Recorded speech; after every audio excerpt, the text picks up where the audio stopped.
এর থেকে বাইরে যদি যান তার দায় দায়িত্ব সম্পূর্ণ আপনাকেই বহন করতে হবে। প্রতিপক্ষকে একেবারে আপনার পুরোপুরি ঘায়েল করে দেওয়ার প্রচেষ্টা চালানো হয়। আমি কম কথা বলবো, কারণ এখন আপনার খুব বেশি কথা বলা খুব বিপজ্জনক। যে আমরা জাতি হিসেবে ঠিক এক্স্যাক্টলি কোন জায়গায় কিভাবে যেতে চাই সেটা আমরা সঠিকভাবে উপলব্ধি করতে পারছি কিনা। এত বড় একটা আপনার উত্থান, এত ত্যাগের বিনিময়ে, এত প্রাণের বিনিময়ে, সেটাকে আমরা ঠিকভাবে আমাদের জাতির কল্যাণে আমরা কাজে লাগাতে পারছি না। দুর্ভাগ্যভাবে আমরা দেখছি যে আমাদের অনেক যতই দিন যাচ্ছে ততই বেশি আমরা বিভক্ত হয়ে পড়ছি। বিভক্ত হয়ে পড়াটা, এটা কারা করছেন, কেন করছেন, এটা আমাদের উপলব্ধি করতে হবে। এবং একটা জিনিস লক্ষ্য করে দেখবেন যে আজকে খুব প্রবলভাবে আপনার মিডিয়াতে, বিশেষ করে সোশ্যাল মিডিয়াতে কতগুলো পক্ষ নিয়ে একেবারে নেমে যাওয়া হয় এবং প্রতিপক্ষকে একেবারে আপনার পুরোপুরি ঘায়েল করে দেওয়ার প্রচেষ্টা চালানো হয়। আমরা যে মুহূর্তে মনে করছি এই মুহূর্তটাকে, এই সময়টাকে, এই অন্তর্বর্তীকালের সময়টাকে, এটা হচ্ছে আমাদের ঐক্যের সময়। এটা হচ্ছে আমাদের ন্যূনতম বিষয়গুলোতে একমত হয়ে আমরা একটা রাস্তা ধরবো, একটা ট্র্যাক ধরবো। সেই জায়গায় এটাকে বিভক্ত করে ফেলা হচ্ছে।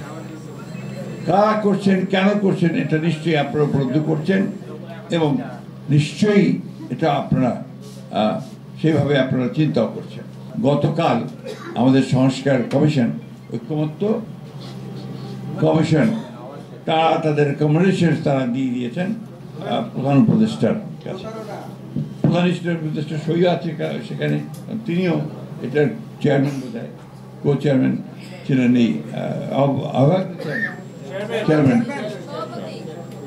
এখন অবাক বিষয়ে আমরা যেটা লক্ষ্য করেছি যে আমরা খুব একেবারে অত্যন্ত পরিষ্কারভাবে আমরা কিন্তু যে বিষয়গুলোর সঙ্গে আমরা একমত ছিলাম না, আমরা সেখানে নোট অফ ডিসেন্ট দিয়েছিলাম। সেই নোট অফ ডিসেন্টগুলো লিপিবদ্ধ করার একটা প্রতিশ্রুতি ছিল তাদের।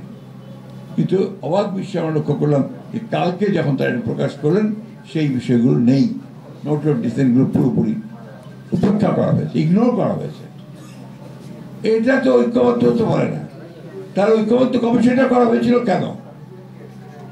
এই ঐক্যবদ্ধ কমিশন, এটা আমি বলবো যে জনগণের সঙ্গে এটা একটা প্রতারণা, রাজনৈতিক দলগুলোর সঙ্গে এটা প্রতারণা, এবং এটা অবিলম্বে এই বিষয়গুলো যদি আপনার একটা ব্যাখ্যা বলেছেন সাকি সাহেব, আমি বলি যে এগুলো আপনার সংশোধন করা প্রয়োজন বলে আমি মনে করি।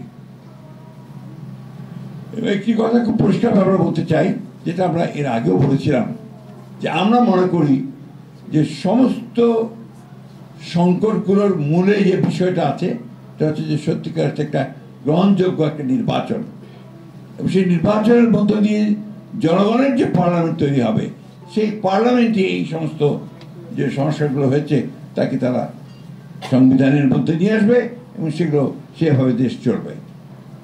আমরা সেই কারণেই কিন্তু এই 5ই আগস্টের আগস্ট বিপ্লবের পরে পরেই আমরা নির্বাচনের কথা বলেছিলাম।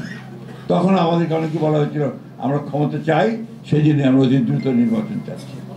আজকে প্রমাণিত হচ্ছে যে এই নির্বাচনটা যত দেরি হচ্ছে তত বেশি সেই শক্তিগুলো শক্তিশালী হচ্ছে, ফ্যাসিবাদী শক্তিশালী হচ্ছে, যারা বাংলাদেশকে অস্থিতিশীল দেখতে চায়, এখানে একটা এনার্জি তৈরি করতে চায়, এখানে একটা আপনার গণতন্ত্র যেন সত্যিকার অর্থে প্রতিষ্ঠিত না হয় সেই ব্যবস্থাটা দেখতে চায়।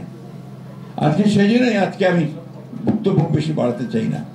আমি অন্তর্বর্তীকালীন সরকারের প্রধান উপদেষ্টার দৃষ্টি আকর্ষণ করে বলতে চাই, আপনি কিন্তু আপনি জনগণের সামনে কিন্তু প্রতিশ্রুতিবদ্ধ, ওয়াদাবদ্ধ, যে আপনি এখানে সত্যিকার অর্থেই যেটুকু সংস্কার দরকার সেই সংস্কারগুলো করে আপনি জনগণের যে কাছে গ্রহণযোগ্য একটা নির্বাচন দেবেন, সেই নির্বাচনের মধ্যে দিয়ে পার্লামেন্ট আসবে, সেই পার্লামেন্ট এই দেশের সংকটগুলো সমাধান করবে। সুতরাং আজকে যদি এর থেকে কোনো ব্যত্যয় ঘটে, এর থেকে বাইরে যদি যান তার দায় দায়িত্ব সম্পূর্ণ আপনাকেই বহন করতে হবে। এই কথাটা আমি খুব পরিষ্কার করে বলতে চাই।